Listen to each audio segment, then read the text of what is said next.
Good afternoon, everyone. We will start the webinar in 5 minutes. Thank you. Yes, once again, good afternoon, everyone.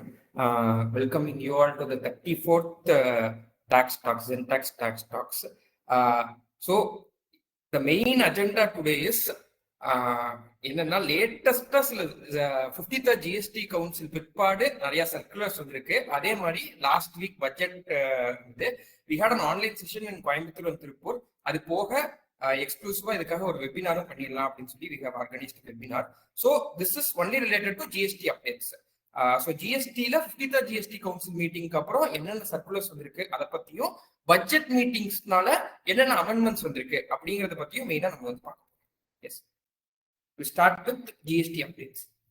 So the first and most important thing வந்து முன்னாடி இருந்து வந்து சொல்லிட்டு இருந்தாங்க. ஆக்சுவலா 50th GST council மீட்டிங்லேயே சொல்லியிருந்தாங்க. 50th GST council meeting was done in June 2024, June last வீக்ல நடந்துச்சு.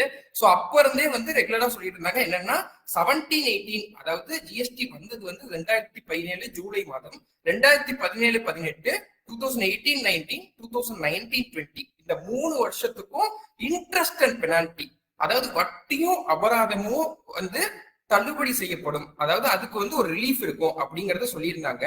பட் அங்க வந்து எந்தெந்த கேஸுக்கு ரிலீஃப் இருக்கும், எல்லா கேஸுக்கும் ரிலீஃப் இருக்குமா, எப்ப டாக்ஸ் கட்டா ரிலீஃப் இருக்கும் அப்படிங்கறத கொடுக்கல. அதை வந்து இந்த ஃபினான்ஸ் ஆக்ட்ல போன பட்ஜெட்ல ப்ரப்போஸ் பண்ணியிருக்காங்க.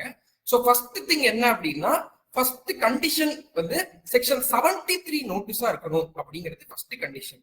அதாவது மேலோட்டமா சொல்லணும் அப்படின்னா 2 டைப் ஆஃப் நோட்டீஸ் இருக்கு. 2 செக்ஷன்ல நோட்டீஸ் டிபார்ட்மெண்ட்னால இஷ்யூ பண்ண முடியும். ஒன்னு செக்ஷன் 73, இன்னொன்னு section 74.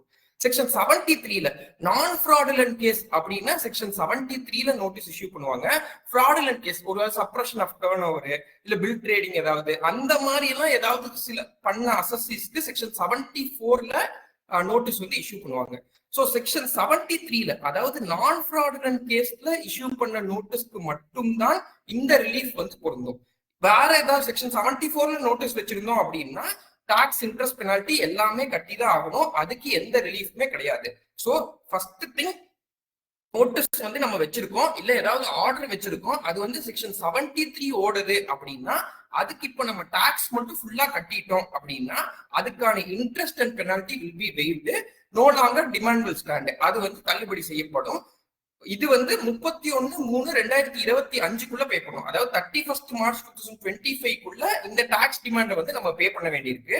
This date is yet to be notified. ஏன் அப்படின்னா 50th GST கவுன்சில் மீட்டிங்ல என்ன சொல்லியிருந்தாங்க அப்படின்னா, இந்த 2025 மார்ச் மாதத்துக்குள்ள பே பண்ணிட்டா உங்களுக்கு வந்து இன்ட்ரெஸ்ட் பெனால்டி ரிலீஃப் கொடுத்துருவோம் அப்படின்னு சொல்லியிருந்தாங்க. பட் வந்து இந்த ஃபினான்ஸ் ஆக்ட்ல என்ன சொல்லியிருக்காங்கன்னா டேட் டு பி நோட்டிஃபைட் அப்படின்னு சொல்லியிருக்காங்க. Mostly that date will be notified as 31/3/2025. ஆனா இன்னும் அந்த நோட்டிபிகேஷன் வரல. ஸோ அதனால ஆஸ் ஆன் டேட் என்ன இப்போதைக்கு சட்டத்துல என்ன இருக்கு அப்படின்னா, அதாவது ஒரு டேட்குள்ள நீங்க வந்து இந்த செக்ஷன் 73க்கான டாக்ஸ் கட்டிட்டீங்க அப்படின்னா உங்களோட interest and penalty will be waived அப்படின்னு சொல்லியிருக்காங்க. That date will be notified very shortly. So ஃபுல்லா சம்மரைஸ் பண்ணோம் அப்படின்னா 31/3/2025 செக்ஷன் 73க்கு நீங்க ஒரு நோட்டீஸ் வச்சிருந்து அந்த நோட்டீஸ்க்கான டாக்ஸ் நீங்க பே பண்ணிட்டீங்க அப்படின்னா உங்களுக்கு இன்ட்ரெஸ்ட் அண்ட் பெனால்டி வராது. இது ஃபர்ஸ்ட் பாயிண்ட். இதுல சரி எப்ப இருந்து பே பண்ணது, முன்னாடியே நான் பே பண்ணிட்டேன். அதாவது 2019 எனக்கு நோட்டீஸ் வந்துச்சு, நான் 2021 பே பண்ணிட்டேன் அப்படின்னு இருந்தா கூட இந்த 50th GST கவுன்சில் மீட்டிங் அப்புறம் நான் அந்த டாக்ஸ் பே பண்ணியிருந்தாதான் கணக்கு வருமா, இல்ல வந்து இது எப்ப நோட்டிஃபை ஆகுதோ அந்த டேட் நோட்டிஃபை ஆனதுக்கு அப்புறம் நான் பண்ணதுக்கு அப்புறம் அந்த டாக்ஸ் மட்டும் தான் கணக்காகுமான்னு கேட்டா அது நோட்டிபிகேஷன் வந்தா இன்னும் கிளியரா தெரியும். ஆனா இப்போதைக்கு எப்ப பே பண்ணியிருந்தாலும் சரி டாக்ஸ் மட்டும் பே பண்ணிருக்கீங்க இந்த 3 வருஷத்துக்கு அப்படின்னா உங்க interest and penalty will be waived. இல்ல ஆல்ரெடி பே பண்ணிட்டோம், டாக்ஸ், இன்ட்ரெஸ்ட், பெனால்டி எல்லாமே பே பண்ணிட்டோம், இப்ப வந்து இதுக்கு ரீஃபண்ட் வாங்கிக்கலாமா, இன்ட்ரெஸ்ட் அண்ட் பெனால்டி ரீஃபண்ட் வாங்கிக்கலாமான்னு கேட்டா அந்த ரீஃபண்ட் வந்து வாங்க முடியாது. டாக்ஸ் மட்டும் பே பண்ணிருக்க, இன்னும் பே பண்ணாதவங்களுக்கு இல்ல டாக்ஸ் மட்டும் பே பண்ணிருக்கவங்களுக்கு மட்டும்தான் இந்த ரிலீஃப். 3மே ஆல்ரெடி பே பண்ணிட்டோம் அப்படின்னா அவங்களுக்கு எந்த ரிலீஃபும் கிடையாது, கண்டிப்பா ரீஃபண்ட் கிடைக்காது. ஸோ ரீஃபண்ட் அப்ளை பண்ணி எதுவுமே பிரயோஜனம் இல்லை. Of course it will be tested in court, but mostly amnesty scheme அப்படிங்கும் போது யூஸ்வலாவே வந்து ஆல்ரெடி பே பண்ணவங்களுக்கு ரீஃபண்ட்லாம் எப்போதுமே வந்து கொடுக்கறது இல்லை. ஸோ வந்து ஆல்ரெடி பே பண்ணவங்களுக்கு அது காஸ்ட் தான், அதுல எதுவும் ரீஃபண்ட் கிடைக்காது. இது வரைக்கும் அந்த பெண்டிங்ல கேஸ் இருந்தா மட்டும் அவங்க டாக்ஸ் பே பண்ணிட்டா அவங்களுக்கு interest and penalty will be wave. இதுல ரொம்ப இன்ட்ரெஸ்டிங் திங் டு நோட், இது வந்து செக்ஷன் 128A செக்ஷன். இந்த செக்ஷனை எங்க கொண்டு வந்திருக்காங்க, இந்த ரிலீஃப் எங்க கொண்டு வந்திருக்காங்கன்னு கேட்டா செக்ஷன் 128A கொண்டு வந்திருக்காங்க. செக்ஷன் 128A என்ன சொல்றாங்க அப்படின்னா, சோ நம்ம முன்னாடியே ஜிஎஸ்டி கவுன்சில் மீட்டிங்ல இருந்து புரிஞ்சுக்கிட்டது, அதாவது உங்களுக்கு எரர்னால நான் ஃப்ராடுலன்ட் கேஸ்னால உங்களுக்கு ஒரு டிமாண்ட் இருக்கு, அதுக்கு நீங்க டாக்ஸ் கட்டிங்கன்னா இன்ட்ரெஸ்ட் அண்ட் பெனால்டி வேவ் பண்ணிடணும் அப்படிங்கறத சொல்றோம். இதுதான் நம்ம அண்டர்ஸ்டாண்டிங். பட் இந்த செக்ஷன் 128 இன்ட்ரடியூஸ் பண்ணும்போது அங்க ஒரு பார்ட்ல என்ன சொல்றாங்கன்னா, எந்தெந்த இடத்துக்கெல்லாம் இந்த இன்ட்ரெஸ்ட் அண்ட் பெனால்டி வேவர் பொருந்தும் அப்படின்னு சொல்றாங்க. அதுல சொல்லும் போது என்ன சொல்றாங்கன்னா, ஃபர்ஸ்ட் நோட்டீஸ் ஸ்டேட் செக்ஷன் 73ல நீங்க ஏதாவது நோட்டீஸ் வச்சிருக்கீங்கன்னா உங்களுக்கு இந்த இன்ட்ரெஸ்ட் அண்ட் பெனால்டி வேவர் பொருந்தும் அப்படிங்கிறாங்க. This is accepted. இது முன்னாடியே நம்ம ஜிஎஸ்டி கவுன்சில் மீட்டிங்ல என்ன சொன்னாங்களோ அதுக்கு ஏற்ற மாதிரி தான் இந்த சட்டம் வந்திருக்கு. That is okay. At order stage issued under section 73. So section 73 notice கொடுத்தாங்க, அதுக்கு நம்ம ரிப்ளை கொடுத்தோம். அது வந்து அந்த ரிப்ளை வந்து ஒத்துக்காம ஆர்டரும் இஷ்யூ பண்ணிட்டாங்க அப்படின்னாலும் that is also okay. Order ஸ்டேஜ்ல நீங்க இப்ப போய் டாக்ஸ் கட்டுறீங்க, அப்பீல வித்ட்ரா பண்ணிட்டு டாக்ஸ் கட்டுறீங்க அப்படின்னாலும் உங்களுக்கு இன்ட்ரெஸ்ட் அண்ட் பெனால்டி வேவர் கிடைச்சிடும். அதுலயே எந்த பிரச்சனையும் இல்லை. ஆனா அடுத்தது at order stage issued under section 107 கொடுத்திருக்காங்க. செக்ஷன் 107 என்னன்னா, உங்களுக்கு செக்ஷன் 73லயும் செக்ஷன் 74லயும், அதாவது நான் ஃப்ராடுலன்ட் கேஸ்லயோ ஃப்ராடுலன்ட் கேஸ்லயோ உங்களுக்கு நோட்டீஸ் வந்த பிற்பாடு நீங்க வந்து அது ஆர்டர் ஆயிடுச்சு, அந்த ஆர்டருக்கு எதிராக நீங்க அப்பீல் போறீங்கன்னா அப்பீல் அத்தாரிட்டி திருப்பியும் ஆர்டர் போடுறது செக்ஷன் 107ல தான் போடுவாங்க. அதாவது நீங்க உங்களுக்கு ஒரு ஆர்டர் வருது, அதுக்கு மேல்முறையீடு போறீங்க, அந்த மேல்முறையீடுல உங்களுக்கு திருப்பியும் ஆர்டர் வருது, கன்ஃபார்ம் பண்ணி ஆர்டர் வருதுன்னா அந்த order will be issued under section 107. Section 73ல போடுற நோட்டீஸ்க்கும் சரி, செக்ஷன் 73ல போடுற ஆர்டருக்கும் சரி, செக்ஷன் 74ல போடுற ஆர்டருக்கும் சரி, ரெண்டு ஆர்டருக்குமே செக்ஷன் 107ல தான் வந்து அப்பீல் போனீங்கன்னா ஆர்டர் போடுவாங்க. சோ இந்த இடத்துல அப்ப என்ன மீனிங் ஆகுதுன்னா, ஒன்னு செக்ஷன் 73 நோட்டீஸோ இல்ல ஆர்டரோ வச்சுக்கோங்க, இல்ல அப்பீல் போய் செக்ஷன் 74க்கு அப்பீல் போயும் செக்ஷன் 73க்கு ஆர்டர் போயும் அப்பீலேட் அத்தாரிட்டியோட ஆர்டர் வச்சுக்கோங்க. எப்ப அப்படி எந்த ஆர்டர் வச்சிருந்தாலும் நீ இன்ட்ரெஸ்ட் அண்ட் பெனால்டி ரிலீஃப் வந்து பொருந்தும் அப்படின்னு இருக்கு. But this is highly debatable. இது சீக்கிரம் சரி செய்யப்படும் நினைக்கிறோம். ஏன்னா 53rd ஜிஎஸ்டி கவுன்சில் மீட்டிங்ல அந்த கவுன்சில் பரிந்துரை பண்ணது என்ன அப்படின்னா, செக்ஷன் 73ல இருக்கவங்களுக்கு இந்த ரிலீஃப் கொடுக்கணும் அப்படிங்கிறது தான். செக்ஷன் 74 பில் ட்ரேடிங் பண்ணவங்க அவங்களுக்கு எல்லாம் இந்த இன்ட்ரெஸ்ட் அண்ட் பெனால்டில ரிலீஃபே வரக்கூடாது அப்படிங்கிறது தான் கவர்மெண்டோட இன்டென்ஷன். பட் இந்த செக்ஷன் 128 படிக்கும் போது ஒருவேளை செக்ஷன் 74 ஆர்டருக்கு எதிராக நான் அப்பீல் போய் அதுல எனக்கு அன்ஃபேவரபிளா ஆர்டர் வந்தாலும் அந்த ஆர்டருக்கும் இந்த ரிலீஃப் இருக்கு அப்படின்னு அர்த்தம் ஆகுது. I think this will be corrected. But as of now the last dance இப்படிதான் இருக்கு ஆக்சுவலா. ஸோ டு சம்மரைஸ், உங்ககிட்ட 2017-18 18-19 19-20 நோட்டீஸோ ஆர்டரோ செக்ஷன் 73ல வச்சிருக்கீங்க அப்படின்னா அதுக்கு இப்ப டாக்ஸ் மட்டும் கட்டிடுங்க. 31st March 2025 அரேஞ்ச் பண்ணி அப்பீல்லாம் போகாம அதுக்கு டாக்ஸ் மட்டும் கட்டிட்டா அதுக்கு interest and penalty will be waive. இல்ல sir, we have a very very good case. கண்டிப்பா இது வந்து இங்க தெரியாம டிபார்ட்மெண்ட்ல போடப்பட்ட ஒரு ஆர்டரோ நோட்டீஸோ தான். இது வந்து கண்டிப்பா நம்ம அப்பீல் போய் வின் பண்ணிடலாம். இந்த டாக்ஸே வந்து ரொம்ப பெரிய அமௌண்ட், அப்பீல் போனால் நம்ம வின் பண்ணிடலாம் அப்படின்னு கான்பிடென்டா இருந்தீங்கன்னா you can still go for appeal. Appeal போகக்கூடாது அப்படின்னு கிடையாது. பட் ஒருவேளை வந்து 50-50 3B/2A அதுக்கு அந்த சர்க்குலர் நம்பர் 183 படி சர்டிபிகேட் வாங்க முடியல, சப்ளையரை ட்ரேஸ் பண்ண முடியல அப்படின்னா அதெல்லாம் வந்து நாளை அப்பீல் போனாலும் நமக்கு ஃபேவரபிளா முடியும்னு சொல்ல முடியாது. அந்த கேஸ்ல அட்லீஸ்ட் 31st March 2025 அதுக்கு நம்ம டாக்ஸ் பே பண்ணிட்டு இன்ட்ரெஸ்ட் அண்ட் பெனால்டி வெய்வர் வாங்குறது தான் வந்து ரொம்ப வந்து ஒரு ஃபீசிபிள் சொல்யூஷனாகவும் நமக்கு ஒரு ஃபேவரபிள் சைடாகும். So next, relaxation in ITC claim. So நம்ம எல்லாத்துக்குமே தெரியும், இப்ப 2 வருஷத்துக்கு முன்னாடி இருக்க ஐடிசில நான் இப்ப போய் எடுக்கவே முடியாது. ஒவ்வொரு வருஷத்துக்கும் அடுத்த வருஷம் November 30, 2024 தான் டியூ டேட் ஐடிசி எடுக்கிறதுக்கு. அதாவது இப்ப April 2023 ஒரு சப்ளையருக்கு நீங்க பில் வாங்குறீங்க, அதோட ஐடிசி அந்த பர்ச்சேஸ் ஐடிசி நீங்க கிளைம் பண்ணணும்னா அதுக்கு லாஸ்ட் டேட் November 30, 2024. அதுக்கு மேல போய் நான் 2025 கிளைம் பண்ணுவேன் அப்படின்னு நம்ம சொல்ல முடியாது. இல்ல டிசம்பர்ல GSTR 9 ஃபைல் பண்ணும்போது நான் கிளைம் பண்ணுவேன் அப்படின்னு நம்ம சொல்ல முடியாது. எல்லாத்துக்கும் தெரியும், முன்னாடி இந்த லிமிட் வந்து எப்படி இருந்ததுன்னா 30th November இல்லாம 30th September அப்படின்னு இருந்தது. ஆக்சுவலா date of filing, due date of filing September இருந்தது, which was October 20. ஸோ அப்படி இருக்கும்போது முன்னாடி வந்து 17-18க்கோ 18-19க்கோ 19-20க்கோ இல்ல 20-21க்கோ இப்ப வந்து 3/2 இயர் ரிகன்சிலேஷன் கொடுக்கும் போது நிறைய தடவை என்ன ஆயிருக்குன்னா இனிஷியல் இயர்ஸ் அப்படிங்கறதுனால நம்ம சப்ளையர்ஸ்ல கொஞ்சம் லேட்டா ஃபெயில் பண்ணிருக்காங்க. 2A ஜிஎஸ்டிஆர் 1 வந்து லேட்டா ஃபைல் பண்ணனால நம்ம 2Aவும் நம்ம ஜிஎஸ்டிஆர் 9 ஃபைல் பண்ணதுக்கு அப்புறம் ரிஃப்ளெக்ட் ஆயிருக்கு. சோ இப்போ நம்ம நோட்டீஸ் வரும்போது அதை போய் டிபார்ட்மெண்ட்ல கொடுக்கும்போது இந்த மாதிரி வந்து எங்களுக்கு நாங்க லேட்டா தான் இந்த ஐடிசி வந்துச்சு, அதனால வந்து எங்களுக்கு இந்த ஐடிசி அலோவ் பண்ணுங்க, ஆனா ஜிஎஸ்டிஆர் 2 வந்துருச்சு அப்படின்னு சொல்லும் போது டிபார்ட்மெண்ட் என்ன ஸ்டாண்ட் எடுத்தாங்க அப்படின்னா, இல்ல இது வந்து உங்களுக்கு time part ITC, this ITC இப்போ 17-18 ஐடிசினா that ITC should have been availed before 31st March 2019. அந்த ஐடிசி வந்து நீங்க 19-20லயோ 20-21லயோ லேட்டர் எடுத்திருக்கிறத நாங்க அக்செப்ட் பண்ணிக்க மாட்டோம், நீங்க வந்து டாக்ஸ் பே பண்ணி தான் ஆகணும் அப்படிங்கிற டிபார்ட்மெண்ட் வந்து அண்டர்ஸ்டாண்ட் எடுத்துட்டு இருந்தாங்க. பட் வித் திஸ் ரிலாக்ஸேஷன் என்ன சொல்லிட்டாங்க அப்படின்னா இந்த பட்ஜெட்ல 2017-18, 18-19, 19-20, 20-21 எல்லாத்துக்குமே டைம் லிமிட் வந்து 30th November 2021 தான் அப்படின்னு சொல்லிட்டாங்க.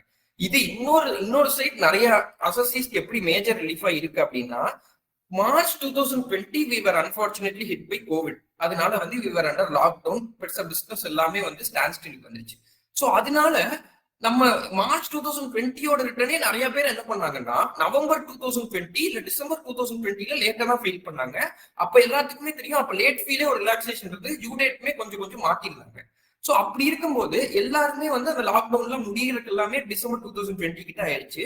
சோ எல்லாருமே மார்ச் 2020யோட ரிட்டர்னையே வந்து டிசம்பர் 2020 தான் ஃபைல் பண்ணாங்க. அந்த கேசஸ்க்கெல்லாம் டிபார்ட்மெண்ட் என்ன பண்ணாங்கன்னா இப்ப நோட்டீஸ் அனுப்பி இந்த ஐடிசியை நீங்க அப்ப அந்த செப்டம்பருக்குள்ளேயே எடுத்திருந்துக்கணும், டிசம்பர்ல ஃபைல் பண்ண ரிட்டர்ன்ல தான் நீங்க எடுத்திருக்கீங்க அப்படின்னா that ITC will not be allot to you, அந்த ஐடிசி வந்து நீங்க திருப்பி கட்டி தான் ஆகணும் அப்படிங்கிற ரொம்ப ஒரு அன்ஃபேவரபிள் ஸ்டாண்ட் இந்த point of view of assessee எடுத்திருந்தாங்க. இந்த ரிலாக்ஸேஷன் மூலமா அது வந்து ஒரு மேஜர் ரிலீஃப். ஏன்னா கோவிட் போது நிறைய பேர் லேட்டா ரிட்டர்ன் ஃபைல் பண்ணியிருந்தாங்க. அப்படி ஃபைல் பண்ணும்போது நீங்க அந்த ஐடிசி எடுக்க கூடாது அப்படின்னு முன்னாடி சட்டம் இருந்தது. ஏன்னா அதுக்கும் டைம் லிமிட் வந்து 30th செப்டம்பரோடய இப்போ முடிஞ்சது அப்படின்னு இருந்தது. இப்போ திஸ் ரிலாக்ஸேஷன் வாஸ் கிவன். அந்த 4 வருஷத்துக்குமே வந்து 30/11/2020 வந்து லாஸ்ட் டேட். ஸோ இப்போ போய் நம்ம ஏதாவது இன்ஸ்பெக்ஷன் ஏதாவது வருது இல்லை ஆடிட் ஏதாவது வருது அப்படின்னாலும் லேட்டா நம்ம 2 இயர்ல ரெஃப்ளெக்ட் ஆயிருக்கு, அதனால ஐடிசி வந்து கொஞ்சம் தள்ளி தான் எடுத்திருக்கோம், இல்ல வந்து ஐடிசி நான் முன்னாடி எடுத்தேன் லேட்டா 2 இயர் ரெஃப்ளெக்ட் ஆயிடுச்சு அப்படின்னாலும் அந்த standard department will accept. So this is a very very welcome move இந்த பட்ஜெட்ல. அதுக்கப்புறம் இன்னொரு மேஜர் வெல்கம் மூவ் என்ன அப்படின்னா ஆர்சிஎம் லைபிலிட்டி. எல்லாத்துக்குமே தெரியும், இந்த ஃப்ரைட்டுக்கு அட்வொகேட் ஃபீஸ்க்கு எல்லாத்துக்கும் நம்ம ஆர்சிஎம் கட்டணும். அதாவது ஜென்ரலா என்னன்னா ஒரு கூட் சப்ளையரோ இல்ல சர்வீஸ் ப்ரொவைடரோ அவர் வந்து நம்மகிட்ட இருந்து டாக்ஸ் கலெக்ட் பண்ணி கவர்மெண்ட் கட்டுவார். ஆர்சிஎம்ங்கிற சிச்சுவேஷன்ல மட்டும் என்ன வரும்னா, இப்ப ஜிடிஏட்டு நான் ஒரு சர்வீஸ் அவைல் பண்றேன் இல்ல அட்வொகேட் சர்வீசஸ் அவைல் பண்றேன் அப்படின்னா அவங்க வந்து நம்மகிட்ட இருந்து டாக்ஸ் கலெக்ட் பண்ணி கவர்மெண்ட்டுக்கு கட்டாம நானே ஆர்சிஎம்ல ரிவர்ஸ் சார்ஜ் மெக்கானிசம்ல கவர்மெண்ட்டுக்கு கட்டிட்டு நான் அடுத்த மாசம் ஐடிசி எடுத்துப்பேன். எப்படி வந்து ஒரு நார்மல் சப்ளையர்கிட்ட நீங்க ஜிஎஸ்டி கொடுத்துட்டு அவர் கவர்மெண்ட் கட்டினதுக்கு அப்புறம் 2 இயர் வந்ததுக்கு அப்புறம் நீங்க ஐடிசி எடுத்துப்பீங்க, அதே மாதிரி இந்த ஆர்சிஎம் வந்து நீங்க டிபார்ட்மெண்ட்டுக்கு கட்டணும் ஐடிசி எடுத்துக்கலாம். இதுதான். பட் இப்ப என்ன இருந்தது அப்படின்னா நிறைய எல்லாத்துக்குமே தெரியும், இப்பதான் இந்த 17-18 அசஸ்மெண்ட் எல்லாம் வந்து பண்ணிட்டு இருக்காங்க. அதோட செக்ஷன் 73ல நோட்டீஸ் போடுறதுக்கு last date was 31st December 2023 actually.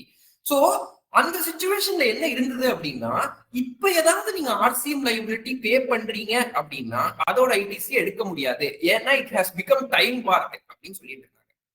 இந்த சிச்சுவேஷன்ல we have a very very welcome move. என்ன சொல்லியிருக்காங்க அப்படின்னா ஆர்சிஎம் லைபிலிட்டி நீங்க எப்ப பே பண்றீங்களோ நம்ம வந்து அப்ப செல்ஃப் இன்வாய்ஸ் ஒன்று ஜென்ரேட் பண்ணுவோம். ஆர்சிஎம் லைபிலிட்டி எப்ப பே பண்றீங்களோ அப்பதான் செல்ஃப் இன்வாய்ஸ் ஜென்ரேட் பண்ணுவீங்க. சோ உதாரணத்துக்கு 17-18க்கான இன்வாய்ஸ் கூட நீங்க இப்ப ஆர்சிஎம் லைபிலிட்டி ஒருவேளை இன்ஸ்பெக்ஷன் மூலமோ ஏதோ ஒன்னால பே பண்றீங்க, இல்ல ஜிஎஸ்டிஆர் 9 லேட்டா ஃபைல் பண்ணும்போது கண்டுபிடிச்சு பே பண்றீங்க அப்படின்னா அதோட இன்வாய்ஸ் வந்து நீங்க எப்போ ரைஸ் பண்ணுவீங்கன்னா ஜூலை 2024 தான் ரைஸ் பண்ணுவீங்க. ஸோ 17-18 ஆர்சிஎம் லைபிலிட்டிக்கு ஜூலை 2024 தான் நீங்க இன்வாய்ஸ் ரைஸ் பண்றீங்க. அதோட ஜூ டேட் என்ன அப்படின்னா November 30, 2025. அதாவது 24-25 last date of claiming ITC எப்பவோ அதுதான் இந்த ஆர்சிஎம் ஐடிசி நீங்க கிளைம் பண்றதுக்கு due date. This is a very welcome move. ஏன் அப்படின்னா நிறைய சிச்சுவேஷன்ஸ்ல நம்ம வந்து ஃப்ரைட் சர்வீஸ் ப்ரொவைட் பண்ணும்போது அதெல்லாம் ரொம்ப நார்மல். ஆர்சிஎம் வந்து அந்த டிரான்சாக்ஷன் இப்ப கவர்மெண்ட் சர்வீஸ் ஆகட்டும் அதுக்கு எல்லாமே வந்து ஆர்சிஎம் வந்து கட்ட சொல்றாங்க டிபார்ட்மெண்ட் வந்து. ஸோ அந்த எல்லா சுச்சுவேஷன்லயுமே வந்து நம்ம ஆர்சிஎம் இப்ப கட்ட வேண்டியதா இருக்கு. அஃப்கோர்ஸ் ஒரு 2021 அப்புறம் we have very very good clarity எதுக்கெல்லாம் ஆர்சிஎம் பே பண்ணணும் எதுக்கெல்லாம் ஆர்சிஎம் பே பண்ண வேணாம்னு சொல்லி. முன்னாடி அந்த கிளாரிட்டி இல்லாதனால we have missed to pay many RCM liabilities. So அந்த ஆர்சிஎம் லைபிலிட்டிஸை நீங்க இப்ப பே பண்ணாலும் அதுக்கான ஐடிசி எடுத்துக்கலாம். பட் இதுல ஒரே ஒரு சின்ன விஷயம் என்னன்னா, நான் முன்னாடியே சொன்ன மாதிரி there are two sections in which they can issue notice. One is section 73, இன்னொன்று section 74. செக்ஷன் 73ங்கிறது நான் ஃப்ராடுலன்ட் கேஸ், அதாவது எரனியஸ் கேஸ்க்கு. செக்ஷன் 74ங்கிறது ஃப்ராடுலன்ட் கேஸ். செக்ஷன் 73ல அவங்க நோட்டீஸ் கொடுத்து அதுக்கு நீங்க ஆர்சிஎம் லைபிலிட்டி பே பண்ணீங்க அப்படின்னா அதுக்கான கிரெடிட்டை நீங்க தாராளமா இப்ப எடுத்துக்கலாம். இந்த பட்ஜெட் மூலமா சொன்னதை வச்சு எடுத்துக்கலாம். பட் செக்ஷன் 74ல நோட்டீஸ் கொடுத்துருக்காங்க, அதை வச்சு நீங்க ஆர்சிஎம் லைபிலிட்டி பே பண்றீங்க அப்படின்னா அதுக்கான ஆர்சிஎம் ஐடிசி நீங்க எடுக்க முடியாது. பிகாஸ் சட்டத்திலேயே என்ன சொல்லியிருக்காங்கன்னா, செக்ஷன் 74 கீழே உங்களுக்கு ஏதாவது நோட்டீஸ் வந்து நீங்க லைபிலிட்டி பே பண்ணீங்கன்னா அதுக்கு நீங்க ஐடிசி எடுக்க கூடாது அப்படின்னு சொல்லியிருக்காங்க. So to some up, RCM liability section 73 notice கீழே நீங்க பே பண்றீங்கன்னா அது எந்த வருஷம் ஆர்சிஎம் லைபிலிட்டியா இருந்தாலும் இருக்கட்டும், அஃப்கோர்ஸ் வித் இன்ட்ரெஸ்ட் பே பண்ண வேண்டியிருக்கும்.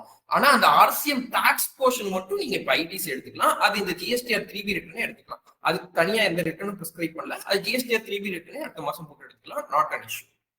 பட் செக்ஷன் 74ல ஒருவேளை நீங்க வந்து உங்களுக்கு நோட்டீஸ் வந்து அது கீழே ஆர்சிஎம் லைபிலிட்டி பே பண்றீங்க அப்படின்னா அதுக்கான ஐடிசி எடுக்கக்கூடாது. இப்போ வந்து போர்ட்டல் அலோவ் பண்ணுமான்னு கேட்டா போர்ட்டல் எந்த இஷ்யூமே இல்லை. 3Bல போய் அப்படியே நம்ம ஆட் பண்ணி எடுத்துக்கலாம், பிரச்சனை இல்லை. பட் நாளைக்கு கண்டிப்பா இது ஒரு லிட்டிகேஷன் ஆஸ்பெக்டா இருக்கும். நாளைக்கு கண்டிப்பா இதை ரிவர்ஸ் பண்ண சொல்லுவாங்க.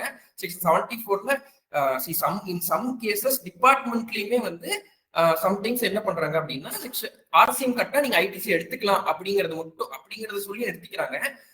சம்டைம்ஸ் செக்ஷன் 74ல நோட்டீஸ் இஷ்யூ பண்ணி கூட வந்து நம்ம ஆர்சிஎம் கட்டா நீங்க ஐடிசி எடுத்துக்கலாம், ஒன்றும் பிரச்சனை இல்லை அப்படிங்கிற மாதிரி ஒரு ஸ்டாண்ட் எடுத்துறாங்க. But we should be very careful. Section 73ல பே பண்ணா மட்டும்தான் இந்த ஐடிசி எடுக்க முடியும். செக்ஷன் 74ல பே பண்ணா ஐடிசி எடுக்க கூடாது.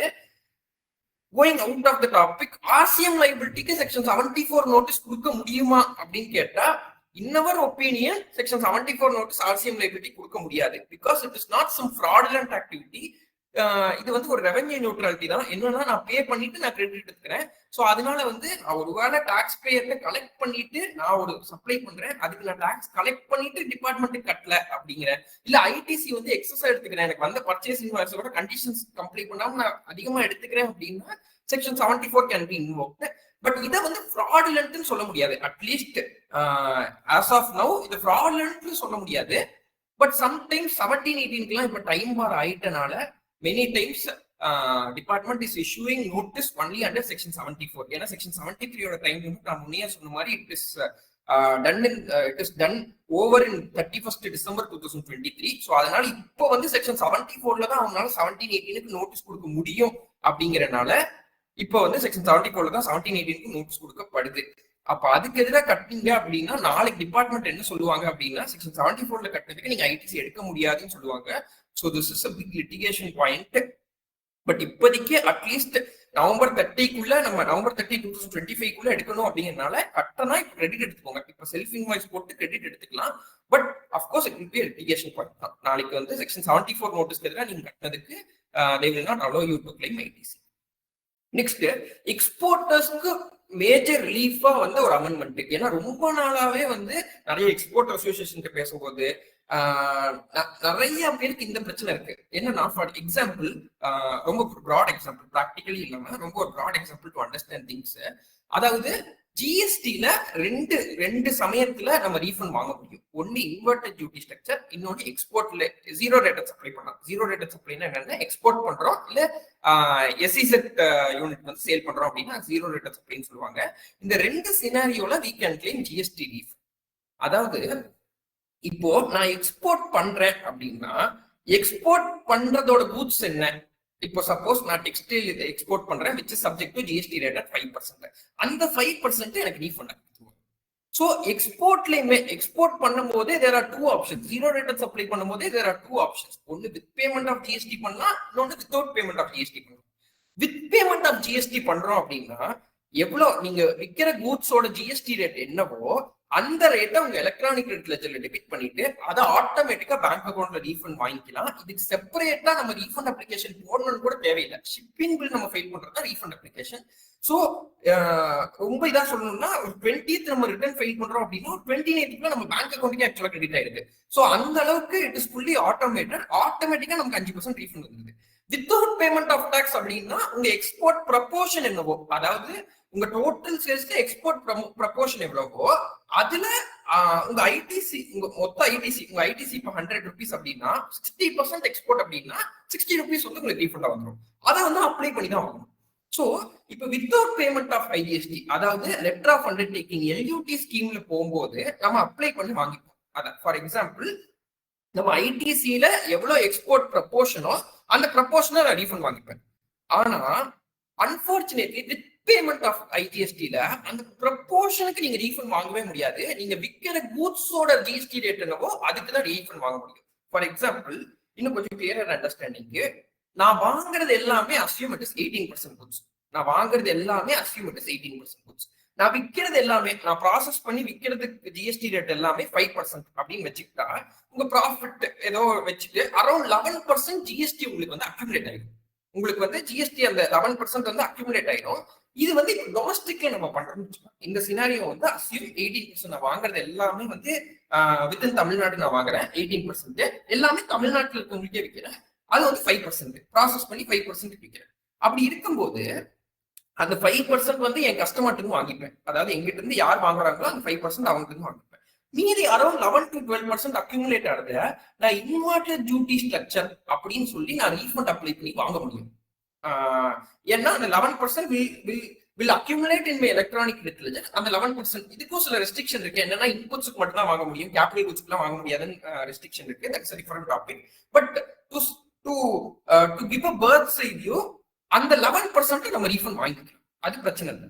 ஆனா ரொம்ப அன்பார்ச்சுனேட்லி எக்ஸ்போர்ட் இப்ப நம்ம பண்றோம் அப்படின்னா வித் பேமெண்ட் ஆஃப் ஐஜிஎஸ்டி இப்ப பண்றோம் அப்படின்னா விற்கும் போது அந்த 5% நமக்கு எக்ஸ்போர்ட்டருக்கு இருந்து வராது, அதாவது இம்போர்ட்டருக்கு இருந்து வராது. நம்மகிட்ட இருந்து யார் வாங்குறாங்களோ அவங்க நம்ம ஜிஎஸ்டி வாங்க மாட்டோம். அதுக்கு பதிலாக அந்த 5% என்ன பண்ணுவாங்க, கவர்மெண்ட் எனக்கு கொடுத்துருவாங்க. ஆனா இந்த 11% எனக்கு அக்யூமுலேட் ஆகுது இல்ல, அதை வந்து நான் இன்வெர்டட் டியூட்டி ஸ்ட்ரக்சர்ல ரீஃபண்டே வாங்க முடியாது அப்படின்னு சட்டம் இருந்தது. ஸ்பெசிபிக்காவே செக்ஷன் 54ல என்ன இருந்தது அப்படின்னா, நீங்க ஐஜிஎஸ்டி பெய்ட் எக்ஸ்போர்ட்ஸ் பண்றீங்க அப்படின்னா அதுல ரீஃபண்ட் வாங்கிட்டீங்கன்னா நீங்க இன்வெர்டட் டியூட்டி ஸ்ட்ரக்சர்ல ரீஃபண்டே வாங்க முடியாது அப்படின்னு ஸ்பெசிபிக்கா சட்டம் இருக்குது. ஆனா இப்ப அந்த சட்டத்தை மட்டும் தூக்கிட்டாங்க. அதனால இப்ப என்ன ஆயிடுச்சு அப்படின்னா 18% நீங்க வாங்குறது 18%, நீங்க விற்கும் போது எக்ஸ்போர்ட் பண்ணும்போது அந்த 5% கவர்மெண்ட் உங்களுக்கு கொடுத்துருவான். மீதி 11% வந்து நீங்க இன்வெர்டட் டியூட்டி ஸ்ட்ரக்சர்ல கவர்மெண்ட் சொல்லி நீங்க அந்த ரீஃபண்ட் வந்து வாங்கிருக்கீங்க. சோ இது ரெண்டுக்கும் ஒரு கம்பேரிசன் அப்படின்னு பார்த்தா நான் ஸ்லைட்ல காமிச்சிருக்கிறது இன்புட்ஸ் வந்து அமெண்ட்மெண்ட்டுக்கு முன்னாடி 18% இருக்கு, இப்பவும் 18% இருக்கு. ஐஜிஎஸ்டி பெய்டு எக்ஸ்போர்ட் 5%, ரீஃபண்ட் இந்த எக்ஸ்போர்ட்னால எவ்வளவு ரீஃபண்ட் வரும் 5% வரும். ஏன்னா நான் விற்கிறதோட தான் 5%. ஒருவேளை நான் எக்ஸ்போர்ட் நான் டொமஸ்டிக் சேல் பண்ணிருந்தேன் அப்படின்னா கஸ்டமர் இருந்து 5% கலெக்ட் பண்ணிருப்பேன். அதுக்கு பதில் கவர்மெண்ட் அந்த 5% கொடுத்துறாரு. முன்னாடி இந்த இன்வெர்டட் டியூட்டி ஸ்ட்ரக்சர் ரீஃபண்ட் வந்து வாங்கவே முடியாது அப்படின்னு இருந்தது. ஆனா இப்ப வந்து அந்த மீதி 13% வாங்கிக்கலாம். அப்கோர்ஸ் 13% நமக்கு அக்யூமுலேட் ஆயிருக்காது, ஏன்னா வந்து நமக்கு ப்ராஃபிட் எல்லாம் வச்சு விற்போம், ப்ராசஸிங் சார்ஜஸ் நிறைய இருக்கும். 13% அப்படியே அக்யூமுலேட் ஆயிருக்காது. பட் சும்மா டு கிவ் அ பர்த் சைட்யூ என்ன அக்யூமுலேட் ஆச்சோ அது முன்னாடி ரீஃபண்டே வாங்க முடியாதுன்னு இருந்தது. ஏன்னா நான் இன்வெர்டட் டியூட்டி ஸ்ட்ரக்சர்ல ரீஃபண்ட் அப்ளை பண்ணாவே டிபார்ட்மெண்ட் என்ன சொல்லிட்டு இருந்தாங்க அப்படின்னா, நீங்க எக்ஸ்போர்ட்ல ஆல்ரெடி ரீஃபண்ட் வாங்கிட்டீங்க இருக்கு, நீங்க இன்வெர்டட் டியூட்டி ஸ்ட்ரக்சர்ல நீங்க ரீஃபண்ட் வாங்க முடியாது அப்படின்னு சொல்லிட்டு இருந்தாங்க. பட் இப்போ அந்த ரெஸ்ட்ரிக்ஷனை தூக்கிட்டனால இப்ப எக்ஸ்போர்ட் ரீஃபண்ட் அது தனியா ஆட்டோமேட்டிக்கா எப்போ கூட வந்துடும். ஷிப்பிங் பில்ல இருந்து அது ஆட்டோமேட்டிக்கா அந்த 29th 30th வந்துட போகுது. இது தனியா நம்ம இன்வெர்டட் டியூட்டி ஸ்ட்ரக்சர் அந்த மீதி இருக்க அக்யூமுலேஷன் ஆனதையும் வாங்கிக்கலாம். சோ இது வந்து ரொம்ப ரொம்ப வெல்கமும் from the point of view of exporters. ஏன்னா எக்ஸ்போர்ட்டர்ஸ்க்கு வந்து இது ஒரு மேஜர் கன்சர்னா இருந்தது. ஏன்னா அவங்களுக்கு இந்த ஒர்க்கிங் கேபிட்டல் இஷ்யூ இருந்தனால நிறைய பேர் வித்தவுட் பேமெண்ட்டுக்கு போகல. ஆக்சுவலா வித்தவுட் பேமெண்ட்ல இந்த சினாரியோ வராது. ஏன் அப்படிங்கறத சொல்லிடுறேன். ஏன்னா வித்தவுட் பேமெண்ட்ல முன்னாடியே இந்த ப்ரொபோர்ஷனுக்கு தான் வாங்கும். அந்த 5% அப்படியே வாங்குறது, அந்த என்ன ஜிஎஸ்டி ரேட்டோ அப்படியே நான் ரீஃபண்ட் வாங்குறதுங்கிற கான்செப்ட் கிடையாது. வித்தவுட் பேமெண்ட்ல நான் முன்னாடியே சொன்ன மாதிரி நம்ம அப்ளை பண்ணி தான் ரீஃபண்ட் வாங்கணும். அப்படி அப்ளை பண்ணும்போது எக்ஸ்போர்ட் எவ்வளவு ப்ரொபோர்ஷனோ அதுக்கு நான் ரீஃபண்ட் வாங்கிக்கிறேன் அப்படின்னு இருந்தது. ஸோ அதனால முன்னாடியும் சரி இப்பவும் சரி வித்தவுட் பேமெண்ட்ல இந்த இஷ்யூவே கிடையாது, வித் பேமெண்ட்ல மட்டும்தான் இஷ்யூ இருந்தது. பட் சில நிறைய எக்ஸ்போர்ட்டர்ஸ் என்ன ஃபீல் பண்ணாங்க அப்படின்னா வித் பேமெண்ட்ல போறது தான் பெட்டரா இருக்கும்னு ஃபீல் பண்ணாங்க. ஏன்னா அவங்களுக்கு ஒர்க்கிங் கேபிட்டல் வந்து பாதிக்கப்படுது. Be very simple. என்னன்னா 20th நம்ம ஜிஎஸ்டி 3B ஃபைல் பண்றோம் அப்படின்னா அரௌண்ட் ஒரு 5 days நம்ம ரீஃபண்ட் அப்ளிகேஷன் ஃபைல் பண்றதுக்கு கூட எடுக்குதுன்னு வச்சுக்கோங்களேன். Without payment of GST file LUT கீழே நம்ம போயிருக்கோம் அப்படின்னா 25ஆம் தேதியில இருந்து government has a time, department has a time of 60 days to verify and approve that refund. So அப்படி இருக்கும்போது எனக்கு நெட்டா பாத்தீங்கன்னா நான் என்னைக்கு எக்ஸ்போர்ட் பண்ணணும் அன்னில இருந்து அரௌண்ட் ஒரு 80 days 85th டே தான் எனக்கு அந்த ரீஃபண்டே வந்துட்டு இருந்தது. ஆனா இதே export with payment of tax நான் என்ன சொன்னேன்னா 20th நம்ம ஃபைல் பண்றோம், 29th நமக்கு ஆட்டோமேட்டிக்கா ரீஃபண்ட் வந்துருது. ஸோ நான் இன்னைக்கு எக்ஸ்போர்ட் பண்றோம் அன்னில 30 daysலயே எனக்கு ரீஃபண்ட் வந்துருது அப்படிங்கிற சினாரியோ இருந்ததுனால நிறைய exporters preferred to go to with payment of tax. அங்க நிறைய காம்ப்ளிகேஷன்ஸும் கிடையாது. ஏன்னா ஸ்டேட்டாவே 5% வந்ததுனால எந்த டாக்குமெண்ட்ஸ் எதுவுமே சப்மிட் பண்ண தேவை கிடையாது. ஷிப்பிங் பில் மட்டும் கரெக்டா இருந்தாவே போதும். ஜிஎஸ்டி ரிட்டர்ன் கரெக்டா ஃபைல் பண்ணியிருந்தாவே ரீஃபண்ட் வந்துடும். ஸோ அந்த நிறைய பேர் வித் பேமெண்ட் ஆஃப் பண்ணிட்டு இருந்தாங்க. பட் வித் பேமெண்ட்ல இது நாள் வரைக்கும் இன்வெர்டர் டியூட்டி ஸ்ட்ரக்சர் நீங்க போக முடியாது அப்படிங்கிற சினாரியோ இருந்தனால அக்யூமுலேட் ஆகிட்டே இருக்கு. அஃப்கோர்ஸ் இது வந்து 5%லயே வாங்குறோம், 5%லயே விற்கிறோம். இல்ல வெறும் பேக்கிங் மெட்டீரியல் மட்டும் தான் 18% வாங்குறோம், சின்ன போர்ஷன் மட்டும் தான் அதுல இருக்கு அப்படின்னா நம்ம ப்ராஃபிட்ல எப்படியும் அசெட் ஆஃப் ஆயிடும், பிரச்சனை இல்லை. பட் வந்து ரொம்ப பெரிய போர்ஷன் வாங்குறது எல்லாமே 18%, விற்கிறது எல்லாமே 5%, இல்ல வாங்குறது எல்லாமே 12%, விற்கிறது எல்லாமே 5% அப்படின்னு இருந்த எக்ஸ்போர்ட்டர்ஸ்க்கு இது வந்து ரொம்ப ரொம்ப பெனிஃபிஷியல் அமெண்ட்மெண்ட். ஸோ இதுக்கு வந்து அவங்க ஃபுல்லா ரீஃபண்ட் வாங்க முடியுது. இப்போ வந்து ஃபுல்லாவே வந்து எலக்ட்ரானிக் லெட்ஜரை லிக்விடேட் பண்ணி ரீஃபண்ட் வாங்க முடியும். அதாவது வித் பேமெண்ட் ஆஃப் டாக்ஸுக்கு ஆட்டோமேட்டிக்கா ரீஃபண்ட் வந்துடும், இன்வெர்டர் டியூட்டி ஸ்ட்ரக்சர் அப்ளை பண்ணீங்க. ஸோ நெக்ஸ்ட் இது வந்து பட்ஜெட்ல வந்தது கிடையாது. இது வந்து நம்ம முன்னாடி இந்த 50th ஜிஎஸ்டி கவுன்சில் மீட்டிங்ல அப்புறம் சர்க்குலர் இஷ்யூ பண்ணியிருந்தாங்க இதை கிளாரிஃபை பண்றதுக்கு. அதுல வந்தது இதுல மெயினா என்ன சொல்லியிருந்தாங்கன்னா நிறைய பேர் வந்து கூட்ஸ் வித்துட்டு வாரண்டி கொடுப்பாங்க. வாரண்டி இஸ் லைக் ஒரு ஃப்ரீ ஆஃப் காஸ்ட்ல கொடுக்குறது. அதாவது 6 monthsக்குள்ள நீங்க எங்க கிட்ட இருந்து வாங்கின பொருளுக்கு ஏதாவது ஆயிடுச்சு அப்படின்னா அதுக்கு வந்து நாங்க ஃப்ரீயா சர்வீஸ் பண்ணி தருவோம், ரீப்ளேஸ் பண்ணி தருவோம் அப்படிங்கிறத கான்செப்ட். ஸோ அப்படி இருக்கும்போது அங்க வந்து நம்ம ஜிஎஸ்டி பே பண்ணுமான்னு கொஸ்டின் இருக்குது. அஃப்கோர்ஸ் கன்சிடரேஷன் எதுவுமே வாங்க மாட்டாங்க வாரண்டி சர்வீஸ் ப்ரொவைட் பண்ணுறதுக்கு அந்த பீரியட்ல இருந்தா. அதுக்கு வந்து ஜிஎஸ்டி பே பண்ணுமா அப்படிங்கிற கொஸ்டின் இருந்தது. இது 50th ஜிஎஸ்டி கவுன்சில் மீட்டிங் முன்னாடியே இதை வந்து கிளாரிஃபை பண்ணியிருந்தாங்க. ஆக்சுவலா வாரண்டிக்கு வந்து ஜிஎஸ்டி வந்து இது பண்ண தேவையில்லை அப்படிங்கிற மாதிரி, ஜிஎஸ்டி வந்து கட்ட தேவையில்லை அப்படிங்கிறது. அதே மாதிரி ஐடிசி ரிவர்சல் தேவையா அப்படின்னு கேட்டா, அதாவது இப்போ வாரண்டியில உங்களுக்கு ஒருத்தவங்க கூட்ஸ் சப்ளை பண்றாங்க அப்படின்னா அவங்க அந்த கூட்ஸ் வந்து ஃப்ரீயா தான் சப்ளை பண்றாங்க. அவங்க வந்து அதுக்கு கன்சிடரேஷன் வாங்கிட்டு விற்கிறது இல்லை. ஸோ அதனால வாரண்டியில சப்ளை பண்றவங்களுக்கு அவங்களுக்கு அதனால இந்த செக்ஷன் 17 சப்செக்ஷன் 5 கிளாஸ் வச்சிருக்கு. அதுபடி கூட்ஸ் ஃப்ரீயா வித்துட்டாங்கன்னு சொல்லி அவங்க ஐடிசி ரிவர்ஸ் பண்ணுமா அப்படிங்கிற கேஸும் இருந்து அதுவுமே கிளாரிஃபை பண்ணியிருக்காங்க. ஐடிசி ரிவர்சல் தேவையில்லை அப்படின்னு. இது மெயினா என்ன கான்செப்ட் அப்படின்னா நம்ம விற்கும் போதே வாரண்டியோட சேர்த்து தான் அந்த கன்சிடரேஷன் வாங்கிக்கணும் அப்படிதான் அர்த்தம் ஆகுது. ஏன்னா நான் பொருள் கொடுக்கும் போதே பொருள் பிளஸ் வாரண்டிக்கு தான் அந்த பிரைஸ் வாங்கிக்கிறோம். ஸோ அதனால கன்சிடரேஷன் ஆல்ரெடி ரிசீவ் பண்றதுனால இப்போ தனியா அது ஜிஎஸ்டின்னு கட்ட தேவையில்லை, ஐடிசி ரிவர்சலும் அதுக்கு தேவையில்லை அப்படிங்கிறது தான் வந்து இப்போ கிளாரிஃபை பண்ணிருக்காங்க. Next very very important amendment for corporates. நிறைய இடத்துல என்ன பண்ணிருப்பாங்க அப்படின்னா important clarification. It's not an amendment, it's clarification. நிறைய இடத்துல வந்து ஒரு கார்பரேட் வந்து அவங்க சிஸ்டர் கன்சர்னுக்கு கேரண்டி கொடுத்துட்டு இருந்தாங்க லோன் வாங்குறதுக்கு. அதாவது இப்ப ஏ லிமிடெட் இருந்தாங்க அப்படின்னா பி லிமிடெடுக்கு ஒரு பினான்சியல் இன்ஸ்டிடியூஷன்ல இருந்து பணம் தேவை அப்படின்னா ஏ லிமிடெட் கேரண்டி கொடுப்பாங்க. அவங்க பி லிமிடெட்னால கட்ட முடியலன்னா we will undertake that liability அப்படின்னு சொல்லி கேரண்டி கொடுத்துருந்தாங்க. அந்த கேரண்டி வந்து நிறைய இடத்துல ஃப்ரீ ஆஃப் காஸ்ட்ல தான் கொடுத்துருந்தாங்க. Because it's sister concern. அதாவது ஒருத்தர் ஒரு கையில இருந்து இன்னொரு கை கேரண்டி கொடுக்குற மாதிரி தான். ஸோ அதனால நிறைய இடத்துல வந்து கன்சிடரேஷனே வாங்காம இருந்தாங்க. இதுக்கு வந்து ஜிஎஸ்டி கட்டணுமா அப்படிங்கிற ஒரு கேள்வி இருந்துட்டே இருந்தது. ஸோ நம்ம ஸ்டெப் பை ஸ்டெப்பா ஃபர்ஸ்ட் பார்த்துருவோம். என்னன்னா கன்சிடரேஷன் இருக்கு. கன்சிடரேஷன் அதாவது சிஸ்டர் கன்சர்னுக்கு நான் வந்து கேரண்டி கொடுக்கறதுக்கு நான் ஒரு அமௌண்ட் வாங்கிக்கிறேன் அப்படின்னா அந்த கன்சிடரேஷனுக்கு வந்து ஜிஎஸ்டி கட்டணும்.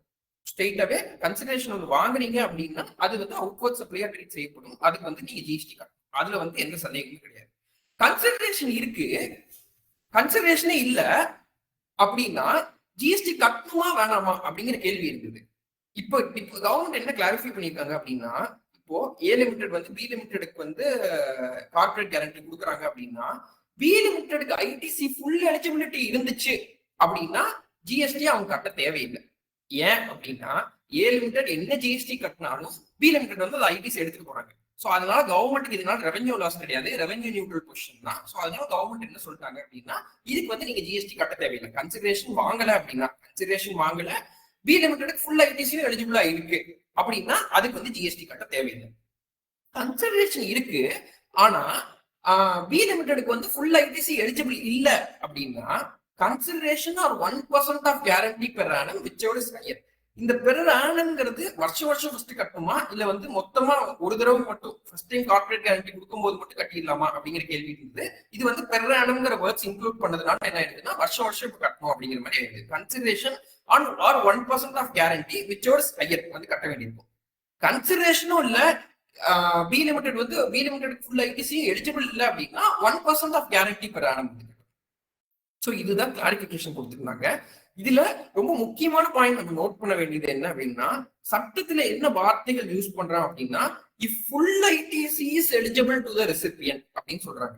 Full ITC is eligible to the recipient அப்படின்னா என்ன அர்த்தம்னா, நான் 1 லட்சம் கட்டுறேன் அப்படின்னா ஏ லிமிடெட் 1 லட்சம் கட்டுறாங்க அப்படின்னா பி லிமிடெட் வந்து 1 லட்சத்தையும் ஐடிசி எடுக்க முடியும்னா தான் ஃபுல் ஐடிசி இஸ் எலிஜிபிள். அவங்க ஒருவேளை பி லிமிடெட் ஏதோ ஒரு சோலார் பிளான்ட் வச்சிருக்காங்க, இல்ல வந்து ஒரு விண்மில் வச்சிருக்காங்க அப்படின்னா அவங்க எக்ஸம்டட் சேல்ஸ் பண்றதுனால காமன் கிரெடிட் ரிவர்சல் வருது அப்படின்னா இந்த கிரெடிட்டும் will be treated as common credit and அவங்க இதோட ஃபுல் ஐடிசி என்ஜாய் பண்ண முடியாது. ஸோ அந்த சமயத்துல full ITC eligible to B limited அப்படிங்கிற கேட்டகரியில அவங்க நோல தான் வருவாங்க. அப்ப வந்து நம்ம அதுக்கு ஜிஎஸ்டி பே பண்ற மாதிரி தான் இருக்கும். எஸ்ங்கிற பெனிஃபிட்ல என்ஜாய் பண்ண மாட்டாங்க. அந்த ரெவென்யூ நியூட்ரல் பொசிஷன் இருக்காது. Because they are not eligible for full ITC because of common credit reversal. So அதனால நோன் இருந்தா, அதாவது if B limited is not eligible for full ITC அப்படின்னு என்ன அர்த்தம் அப்படின்னா அவங்களுக்கு எக்ஸம்டட் சேல்ஸும் இருக்கக்கூடாது, அதனால அவங்களுக்கு காமன் கிரெடிட் ரிவர்சலும் பி லிமிடெட் இருக்கக்கூடாது. அப்ப மட்டும்தான் அவங்க ஃபுல் ஐடிசி எலிஜிபிள் அப்படிங்கிற பிராக்கெட்ல வருவாங்க.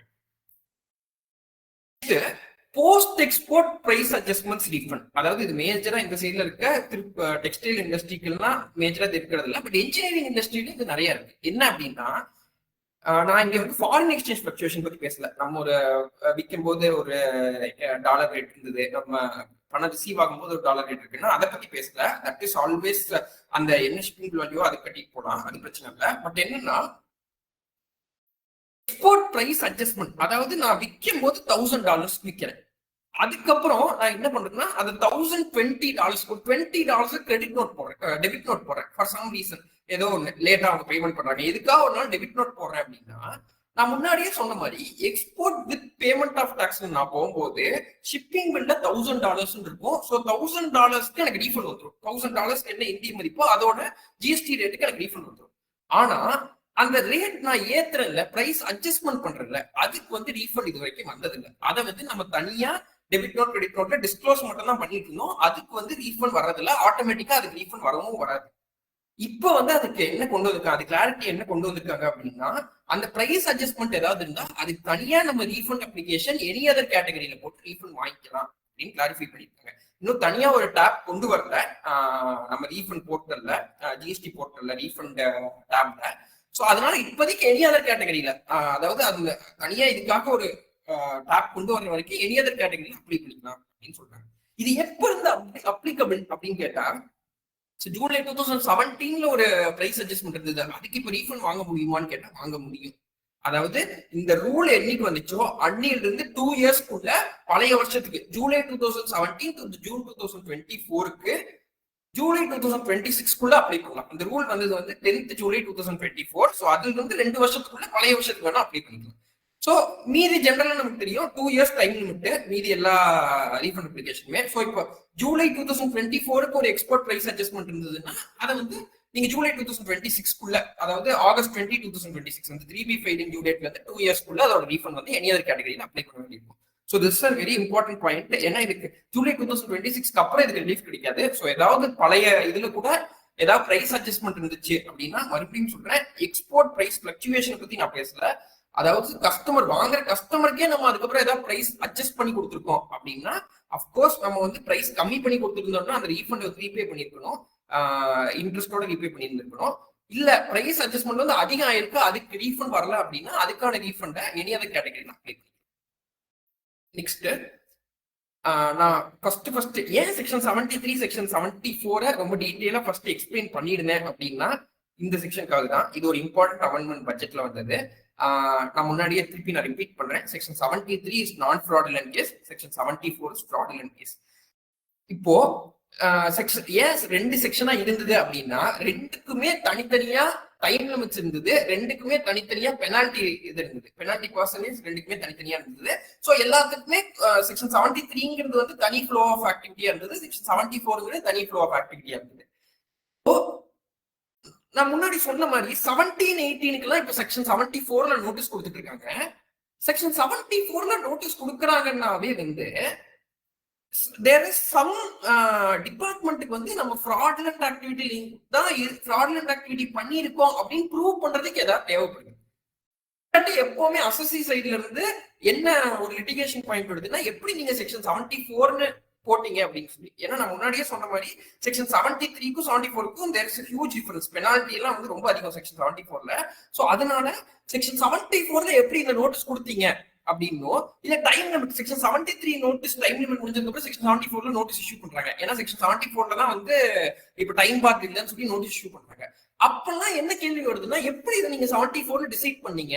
இது வந்து நான் ஃப்ராட் கேஸா இருக்கலாம்ல, விசாரிக்காம எப்படி செக்ஷன் 74 டிசைட் பண்ணீங்க அப்படிங்கிறது ஒரு மேஜர் லிட்டிகேஷன் ஃபேக்டராகவே இருந்தது. ஏன்னா ரெண்டுக்குமே டைம் லிமிட் வேற, பெனால்டி வேற அப்படிங்கிறதுனால இது ஒரு ஹியூஜ் இதா இருக்கு. அதாவது நோட்டீஸ் வந்தாவே அது செக்ஷன் 73 74 பார்த்துட்டு தான் நோட்டீஸ் நெக்ஸ்ட் அதுக்கு ரிப்ளே பண்ணும் அப்படிங்கிற ஒரு ஆஸ்பெக்ட் இருந்தது.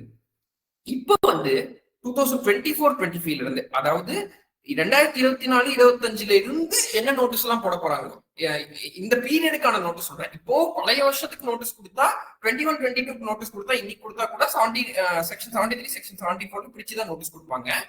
ஆனா பினான்சியல் இயர் 24-25ல இருந்து இந்த டாக்ஸ் பீரியடுக்கான நோட்டீஸ் ஒருவேளை இன்னைக்கு கொடுக்கறாங்க அப்படின்னா அது வந்து செக்ஷன் 74A தான் இருக்கும்.